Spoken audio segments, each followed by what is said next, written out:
થાય તે પોઝિશનમાં. સફળતા જીવનમાં મળે તોય ભલે, નિષ્ફળતા મળે તોય ભલે. ભગવાનના ભક્તો, આપણે દુખ્યું કામ બહુ થઈ જાય ખબર? આપણે નક્કી કર્યું આમ થવું જ જોઈએ, આવી સફળતા મળવી જ જોઈએ, હું આ ધંધો કરું આટલું મને મળવું જ જોઈએ. ભક્તો યાદ રાખજો, મહેનત કરજો.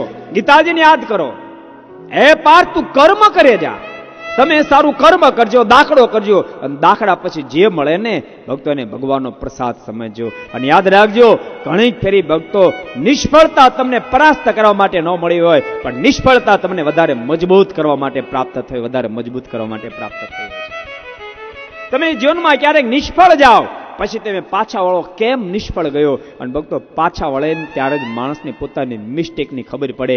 આ જગ્યાએ હું કડીને બરાબર જોઈન્ટ નહોતે કરી શક્યો, જેને કારણે નિષ્ફળ ગયો. અને ભક્તો પછી કડીઓને મજબૂત કરી આગળ જ્યારે વધે ત્યારે દુનિયાનો સિરતાજ બની શકે, સિરતાજ બની શકે.